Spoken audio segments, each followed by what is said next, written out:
Kethval stood before the massive viewing screen in the Galactic Observation Corps headquarters. The swirling nebula outside painted purple and gold streaks across the metal walls. His four eyes focused on the datapad in his hands, reading the mission details for the third time that morning. Another routine observation, he muttered to himself. The Marathi were known for their calm nature and analytical minds. In his 200 years of service, Kethval had observed countless species in combat.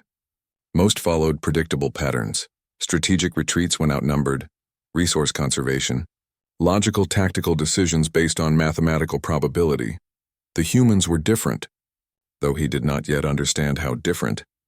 Commander Veltarn approached from behind, her footsteps echoing in the quiet observation deck.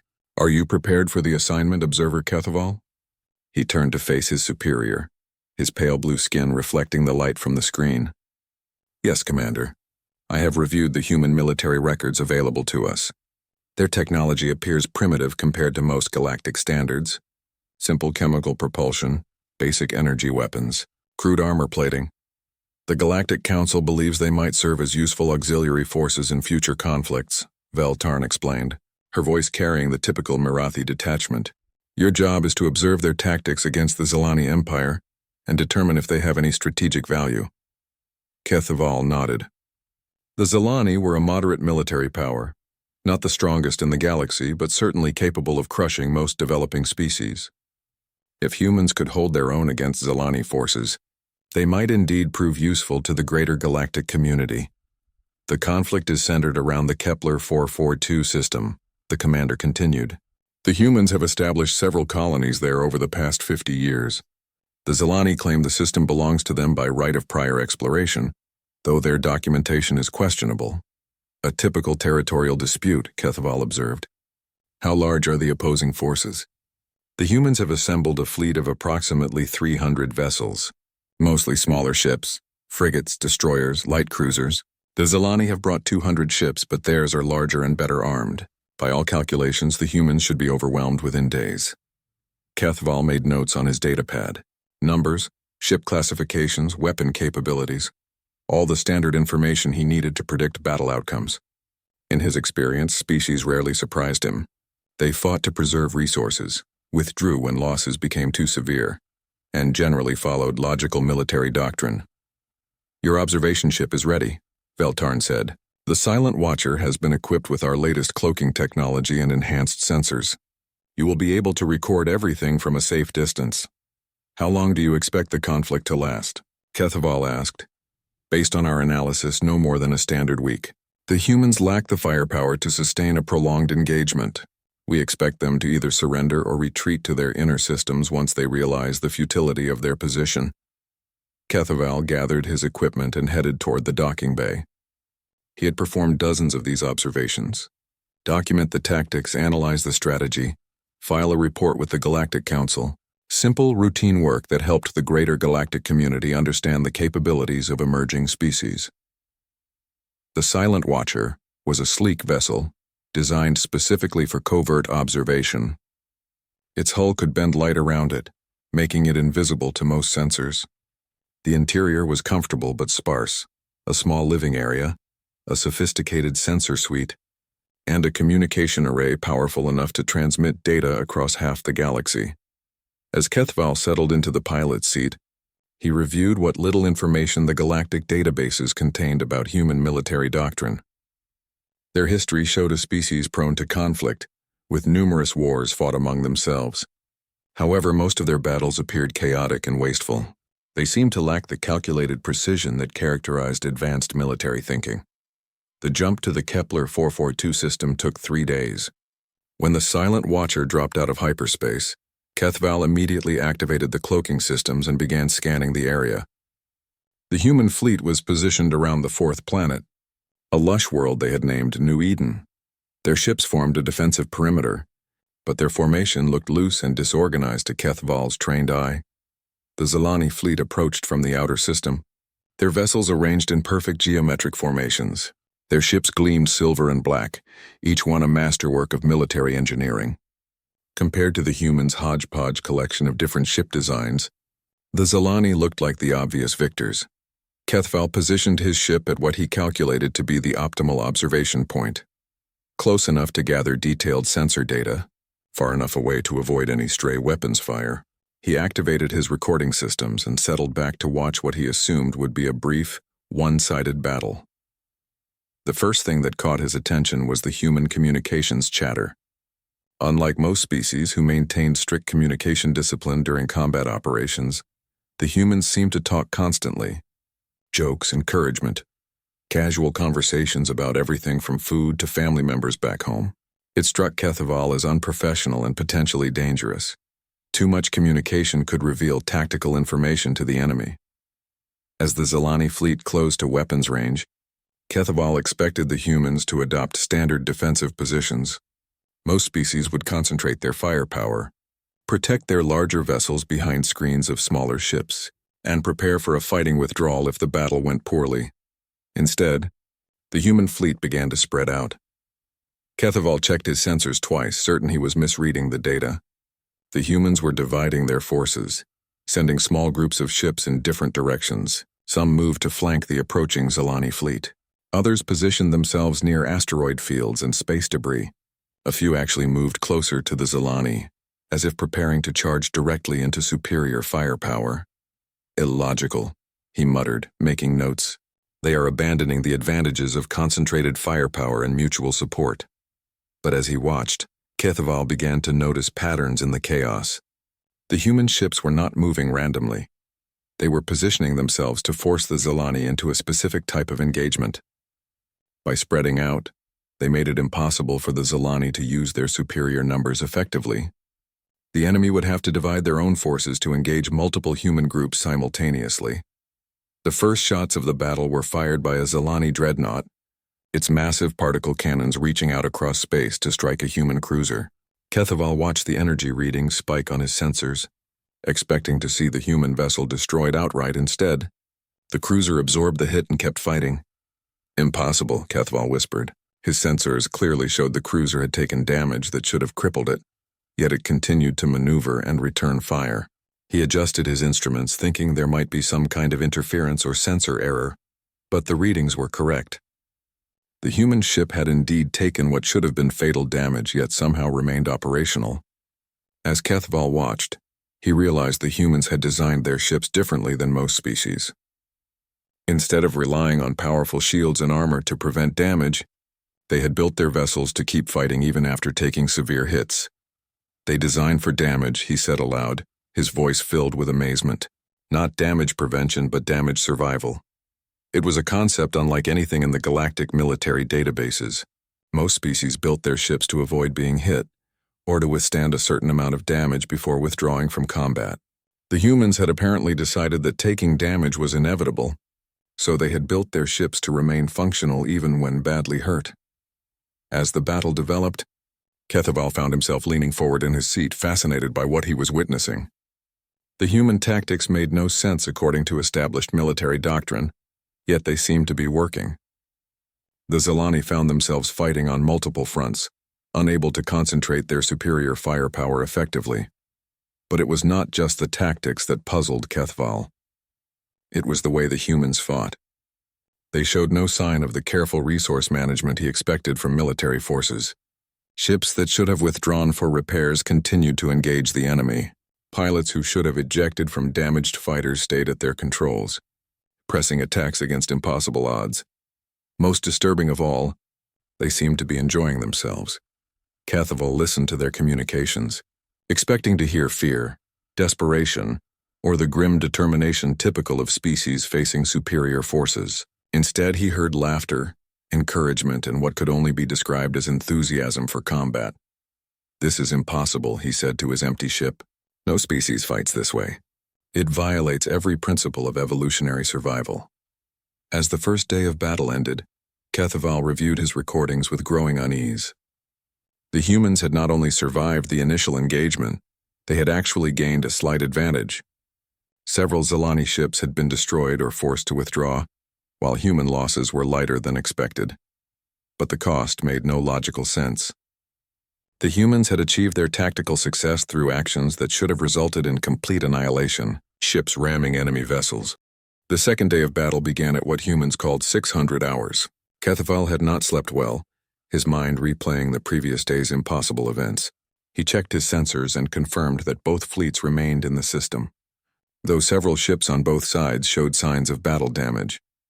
What happened next would haunt him for the rest of his life. A human destroyer named Defiant Spirit had been badly damaged in yesterday's fighting. Kethaval's sensors showed that its engines were operating at less than 30% capacity. Its weapon systems were mostly offline, and its hull had multiple breaches. By all reasonable standards, the ship should have withdrawn from the battle zone for repairs.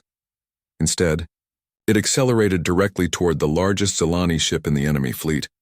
"No," Kethaval whispered, realizing what he was witnessing.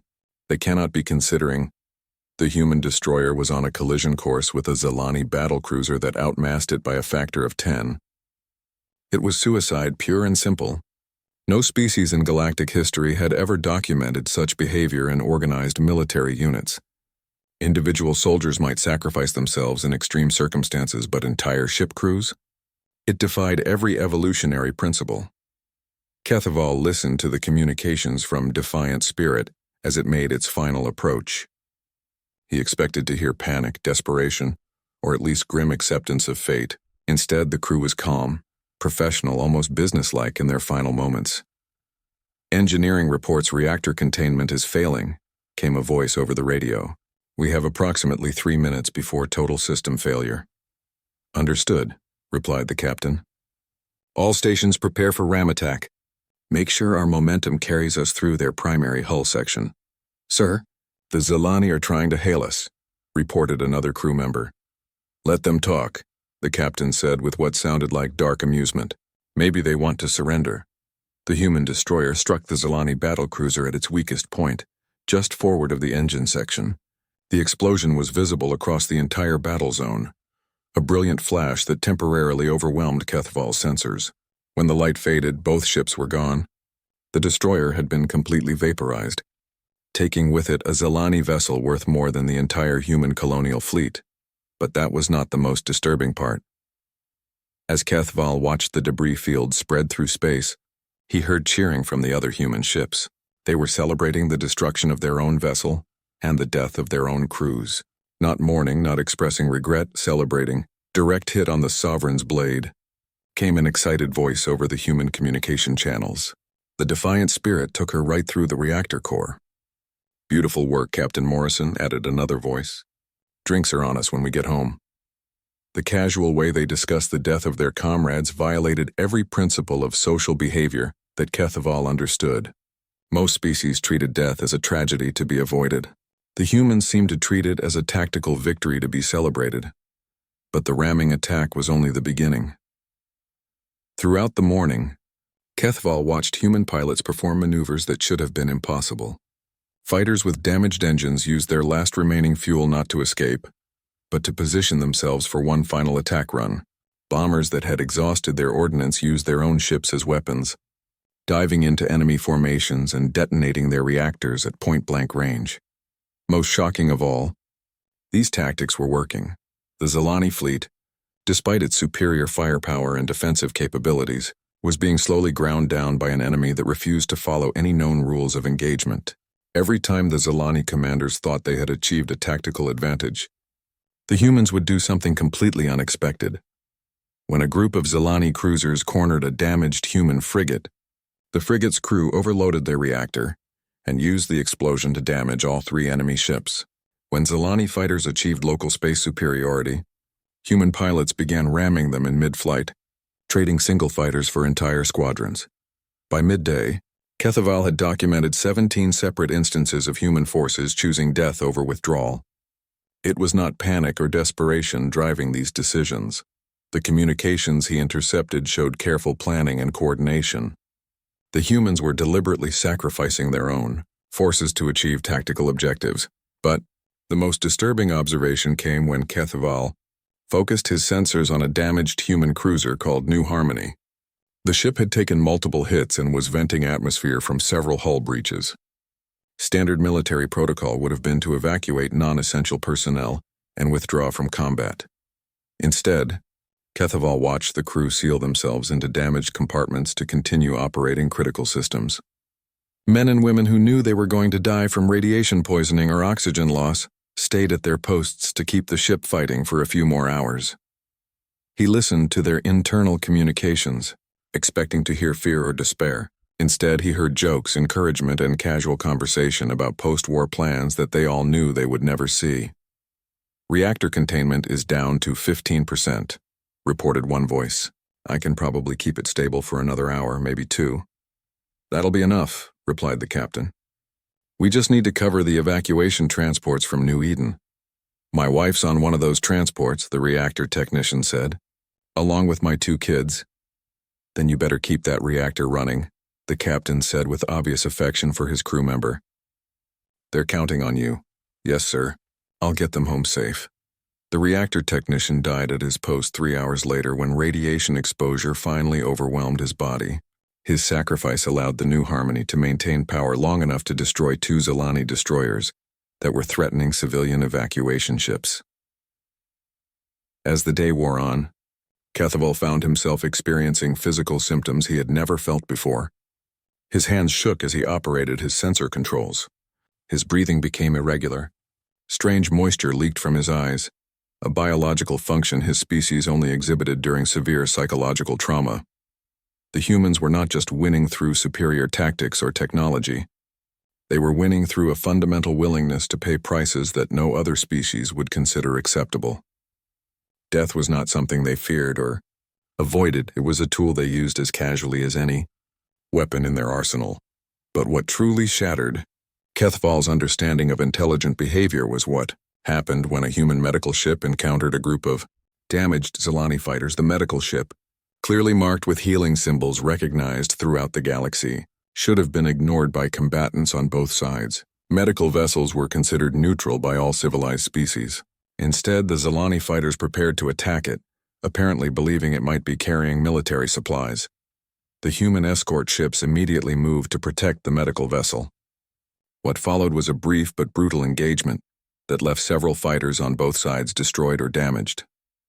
When the fight ended, the human medical ship began rescuing survivors from the wreckage, including Zilani survivors. Kethaval watched in amazement as human medical personnel risked their own lives to save enemy pilots who had been trying to kill them moments before. This was not standard military doctrine for any known species. Most civilized societies provided medical aid to enemy prisoners, but this was different. The humans were actively searching for wounded enemies to save, even while the battle continued around them. "This is impossible," Kethaval said aloud. "They kill with perfect efficiency, then save the same enemies they were trying to destroy." But the contradictions only deepened as he continued to observe.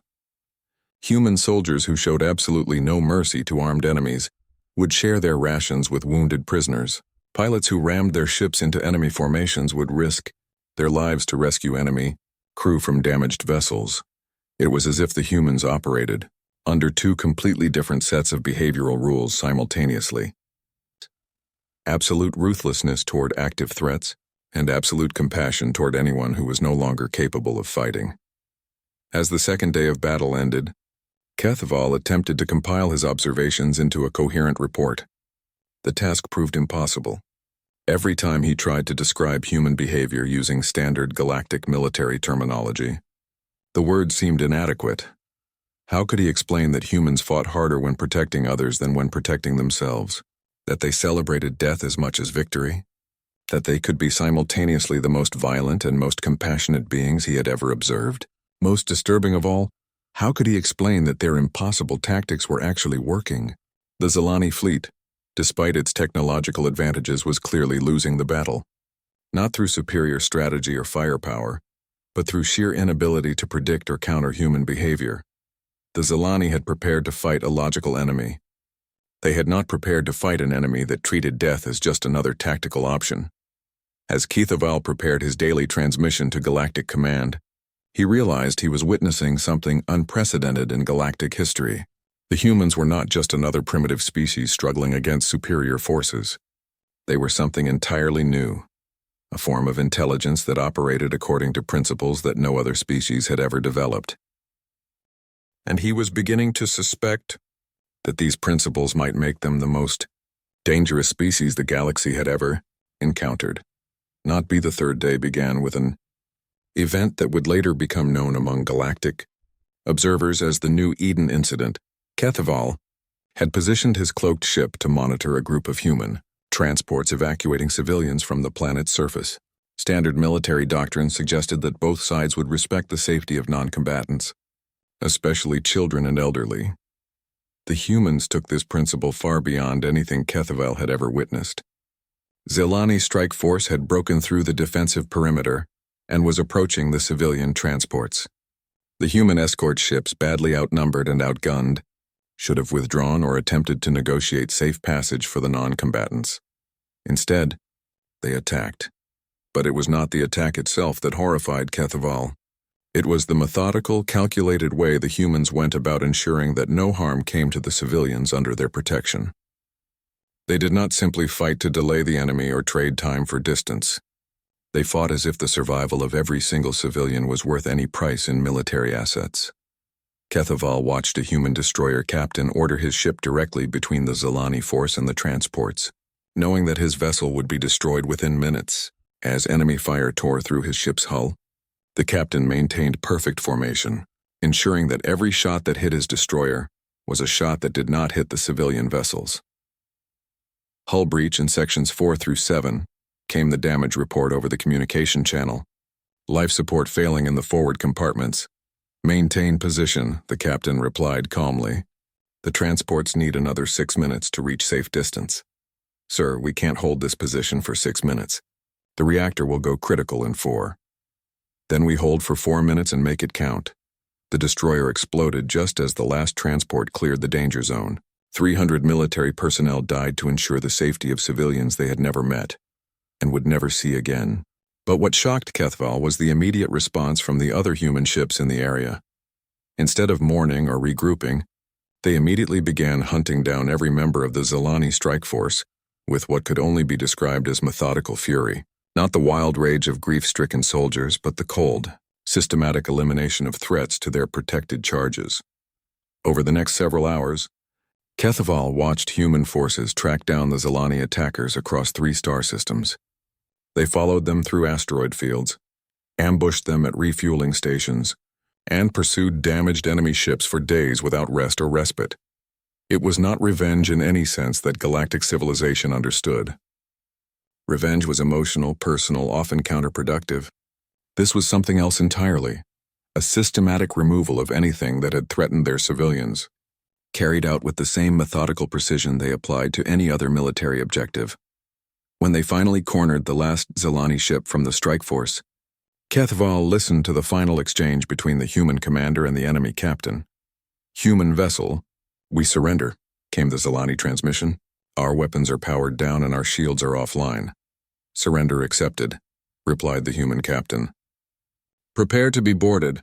Any crew members who participated in the attack on civilian transports will be held for trial under galactic war crimes conventions."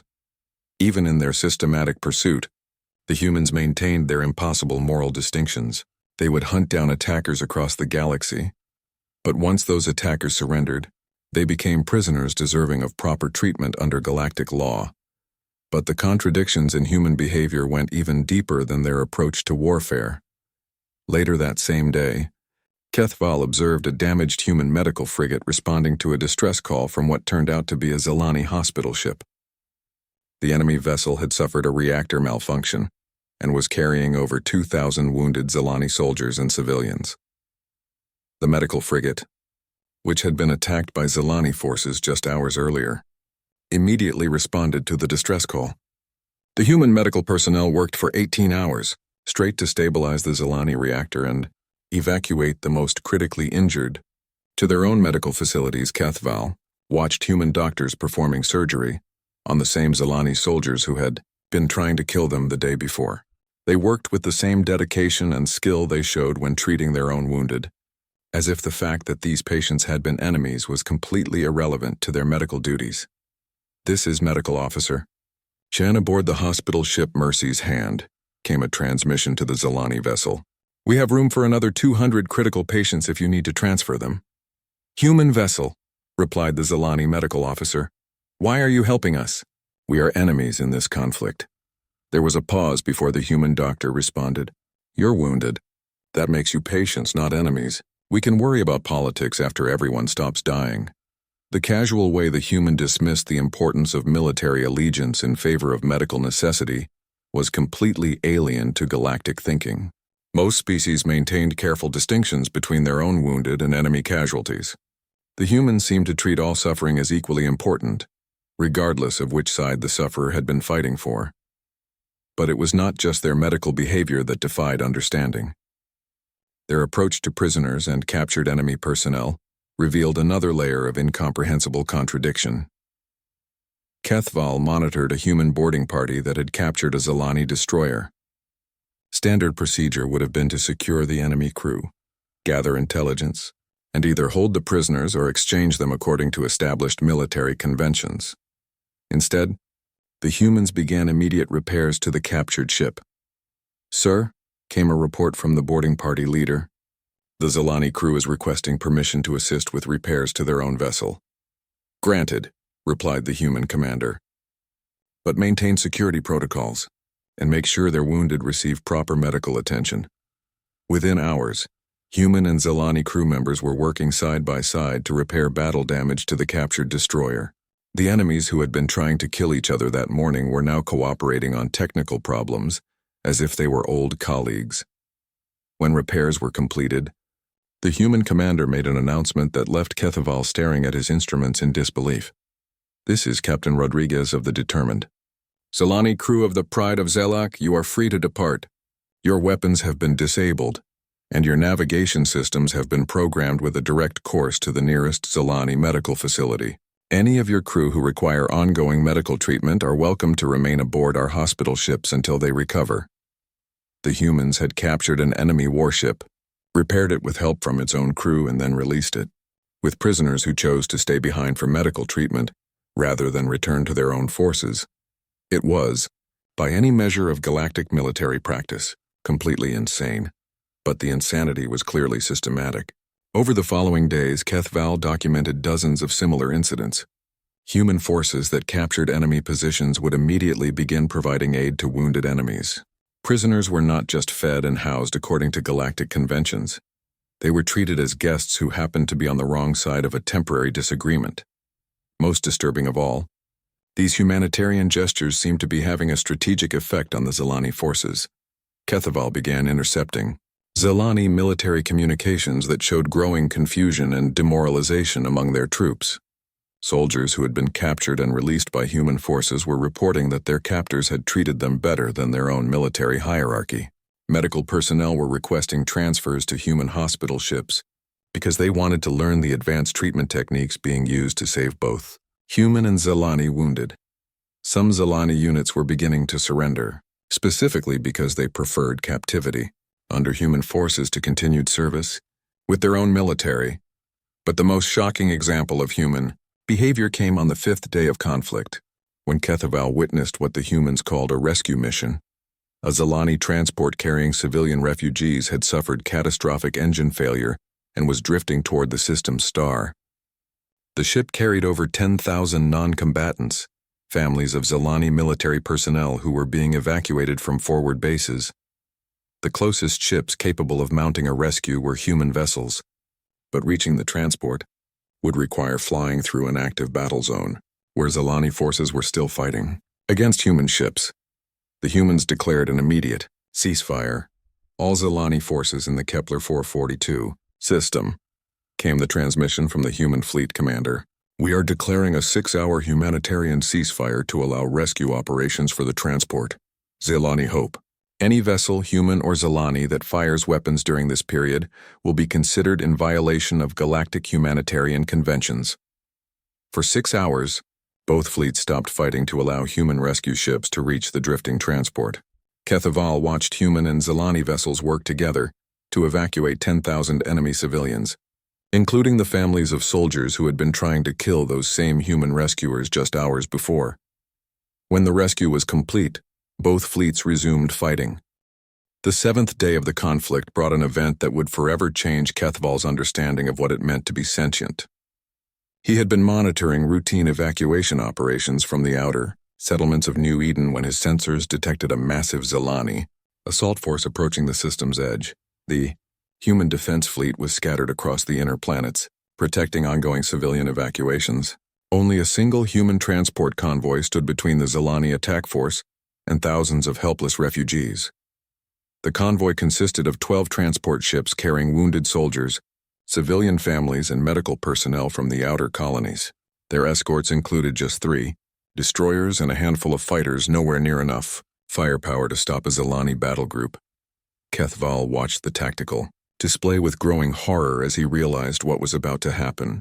The transport ships were too heavily loaded to outrun the Zilani fleet. The escort ships were too few and too lightly armed to put up meaningful resistance. In less than an hour, thousands of helpless non-combatants would be slaughtered. Then the lead transport ship broke formation and turned directly toward the approaching Zilani fleet. "This is Captain Sarah. Chen aboard the transport safe harbor," came the transmission on the general communication channel. "All transports continue on your evacuation course. We will delay the enemy force." Kethval stared at his instruments in disbelief. The safe harbor was a civilian transport vessel with minimal defensive systems and no offensive weapons. It was carrying over 2,000 wounded soldiers and refugees. The idea that it could delay a Zilani battle group was beyond absurd. It was suicidal. "Captain Chen," came a reply from one of the escort destroyers, "you cannot engage that force alone. Fall back and we'll coordinate a fighting withdrawal." "Negative," Chen replied with calm determination. "Your job is to protect the other transports. Our job is to buy them time." As Kethval watched in growing horror, the safe harbor accelerated toward the Zilani fleet. A civilian transport ship loaded with wounded and refugees was deliberately drawing the attention of an overwhelming enemy force to protect the rest of the convoy. But this was not a panicked decision or a desperate gamble. Kethval listened to the internal communications aboard the safe harbor and realized that every person on the ship, wounded soldiers, medical staff, civilian refugees, even children old enough to understand, had voted to approve Captain Chen's decision. "Attention all passengers and crew," came Chen's voice over the ship's internal communication system. "We are going to draw enemy fire to allow the other transports to escape. Everyone needs to prepare for combat conditions." "Captain," replied a voice Kethval identified as a medical officer. "We have children aboard. Civilians who signed up for evacuation, not combat." "I know," Chen said softly, "but if we run, the Zilani will catch all of us. If we fight, the others might escape." There was a pause before the medical officer responded. "The wounded soldiers in my care want to know if we have any weapons they can operate from their hospital beds." "Tell them we'll find something for them to do," Chen said. "Everyone fights. Everyone contributes. We hold the line until our people are safe." Over the next several minutes, Kethval watched the impossible happen. Civilian refugees organized damage control parties. Wounded soldiers too injured to walk coordinated defensive systems from their hospital beds. Medical staff prepared to treat combat casualties while their own ship flew directly into overwhelming enemy fire. Most shocking of all, no one complained. No one argued. No one demanded to be evacuated or tried to force the ship to retreat. A transport full of wounded soldiers and civilian refugees had voted to sacrifice themselves to save strangers on other ships. When the safe harbor came within range of the Zilani fleet, the enemy commanders apparently decided to make an example of the lone transport. Instead of quickly destroying it and continuing their attack, they began systematically dismantling the ship with precise weapons fire. Kethval watched in horror as the Zilani slowly tore apart the transport ship, section by section, apparently intending to prolong the destruction as a warning to other human vessels. Emergency bulkheads sealed automatically as each section was breached, trapping whoever was inside with no hope of rescue. But instead of screams or panic, Kethval heard something that would haunt him for the rest of his life. The trapped crew and passengers began singing. It started in the medical bay, where wounded soldiers who knew they were about to die began a song that Kethval later learned was called Amazing Grace. The melody spread through the ship's communication system as other sections joined in, their voices growing stronger even as enemy fire continued to tear their ship apart. "Hull breach in Section 7, came a calm damage report. sealing emergency bulkheads. 17 people trapped inside. We can hear you, came a voice from the sealed section. Keep singing, everyone. Let's give them a show they'll never forget. As the safe harbor slowly broke apart under enemy fire, its crew and passengers continued to sing. Children's voices mixed with those of wounded soldiers. Medical staff harmonized with civilian refugees. Even as sections of the ship lost life support, the singing continued until the very last moment. The transport ship finally exploded when the Zilani targeted its reactor core. The brilliant flash illuminated the entire battle zone, and for a moment the singing stopped, but then Kethaval heard something that made his limbs tremble with psychological shock. The other ships in the convoy had taken up the song. "This is Captain Williams. Aboard the New Dawn," came a transmission from another transport. "Safe harbor, we hear you. Your sacrifice will be remembered." All across the convoy, human voices joined the melody. Thousands of people who had been saved by the safe harbor's sacrifice were singing the same song that the dying crew had used to face their final moments. But they were not just singing in memorial. They were singing in preparation, because the second transport ship had broken formation and was turning toward the Zilani fleet. "This is Captain Rodriguez aboard the Bright Future," came the next transmission. "We volunteer to continue delaying the enemy force." Kethaval realized he was witnessing something unprecedented in galactic history. Not just one ship sacrificing itself to save others, but an entire convoy willing to sacrifice itself one ship at a time to ensure that some of their people survived. The Bright Future lasted 18 minutes against the Zilani assault force. When it was destroyed, the third transport ship immediately took its place. Then the fourth. Then the fifth. Each ship bought precious time for the others to escape. Each crew faced their death with the same calm determination, the same impossible courage, the same willingness to pay any price to protect those who could not protect themselves. By the time the Zilani fleet finally broke off their attack to deal with approaching human reinforcements, 7 transport ships had been destroyed. 14,000 human beings had died in the most pointless, hopeless, strategically insignificant holding action in military history, and their sacrifice had saved 30,000 others who successfully escaped to the inner system. But what truly shattered Kethaval's sanity was the reaction of the surviving humans. Instead of mourning or expressing horror at the losses, the survivors treated the sacrifice as if it was the most natural thing in the galaxy. They spoke of the dead crews not with grief but with pride, not as victims of tragic circumstances, but as heroes who had chosen the greatest honor their species could offer. "The safe harbor held for 23 minutes, reported the convoy commander to the human fleet headquarters. Final casualty count is 2,137, including 43 children under the age of 12. All personnel died at their posts. No one abandoned ship. No one requested evacuation." "Understood," came the reply from headquarters. "Their sacrifice has been logged in the permanent record. Ships' names will be added to the memorial wall." That was all. No expressions of outrage at the waste of life. No demands for revenge against the Zilani forces. No questioning of the decisions that had led to such massive casualties. The humans treated the deaths of 14,000 people, including children, as if it was simply the cost of doing business in a universe where some things were more important than survival. As Kethaval attempted to process what he had witnessed, he realized that his fundamental understanding of intelligent life had been completely destroyed. Every species in galactic civilization operated according to the same basic principle. Survival first, everything else second. The humans had apparently decided that this principle was wrong. They did not fight to survive. They fought to protect. They did not retreat when outnumbered. They retreated only when retreat would save more lives than standing and fighting. They did not value their own existence above all else. They valued the existence of others, even strangers, even enemies, above their own survival. It was, by every measure of evolutionary psychology, completely impossible. No species could develop such behavior patterns and survive long enough to achieve space travel. Natural selection should have eliminated any group willing to sacrifice itself for others. Yet here were the humans, not only surviving but apparently thriving through systematic self-sacrifice on a scale that defied rational analysis.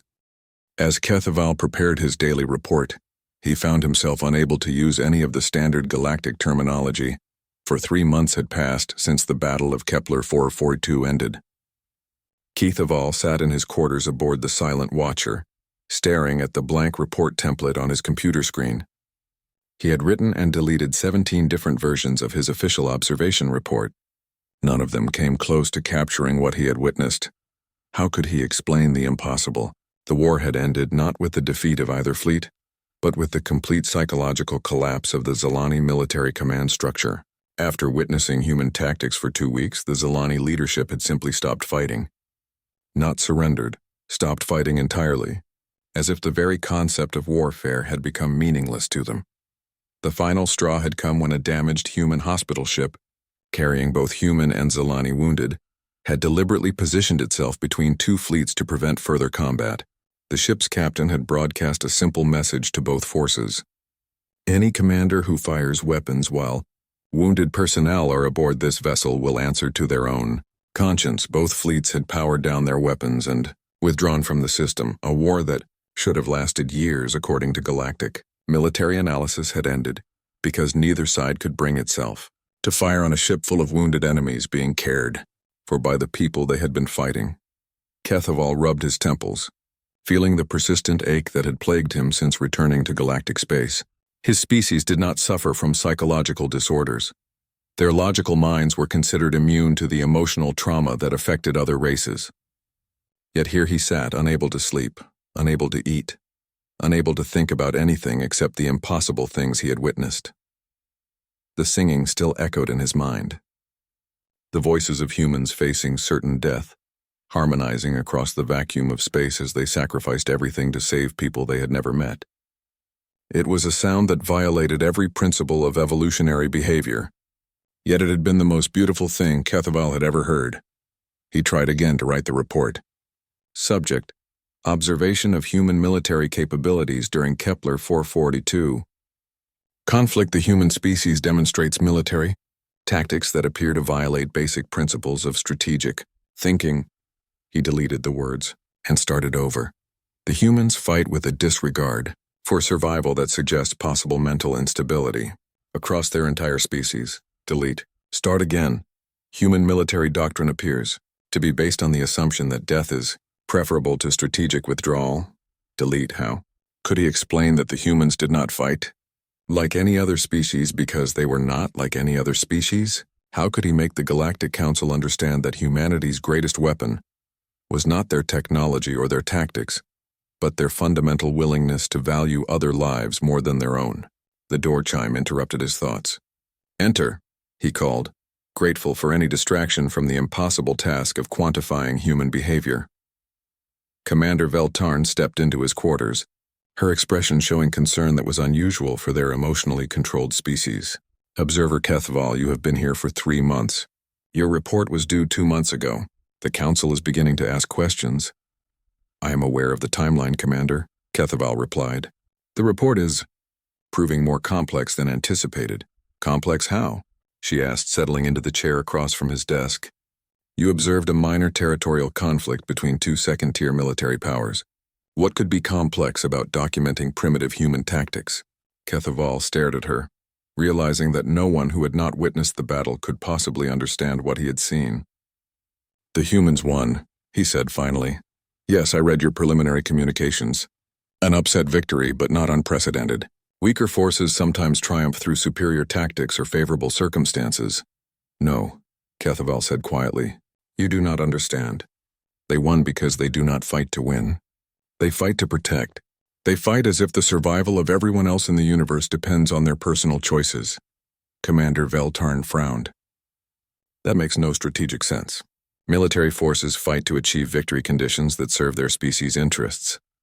The humans fight to serve interests that transcend their own species, Keith Aval replied. I watched them die to save Zilani civilians.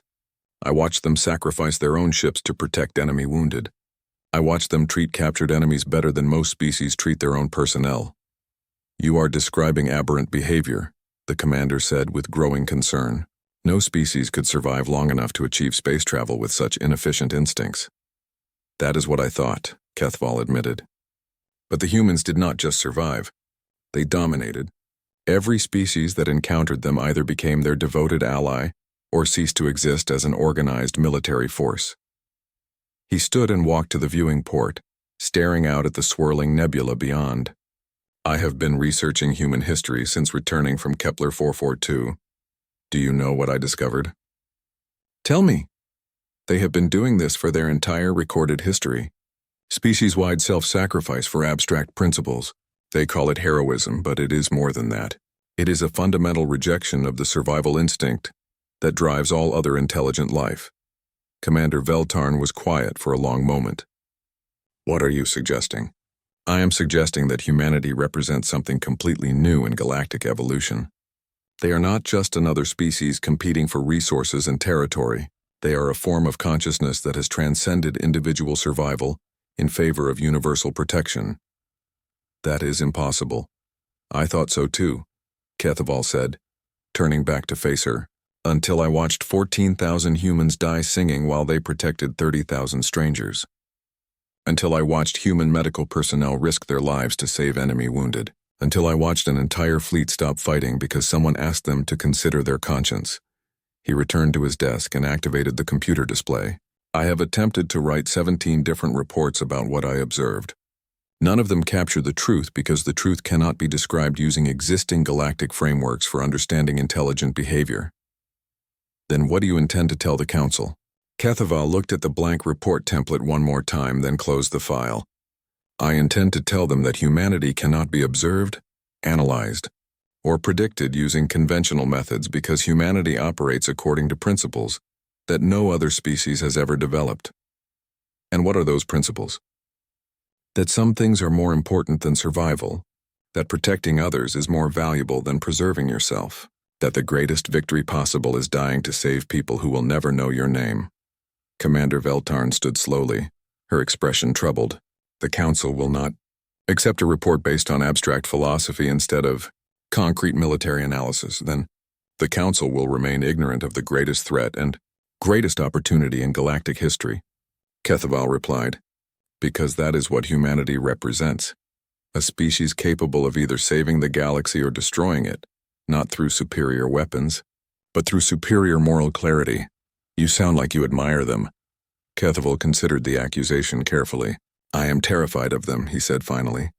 But yes, I admire them. How can you not admire a species that has solved the fundamental contradiction of intelligent life? What contradiction? The conflict between self-preservation and ethical behavior.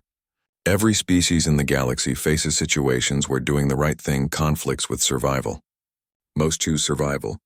The humans consistently choose what they believe is right, even when it means certain death. Commander Veltarn shook her head. That is not sustainable. No species can survive long-term by consistently choosing death over self-preservation. That is what I believed, Kethaval agreed. But the humans have not just survived.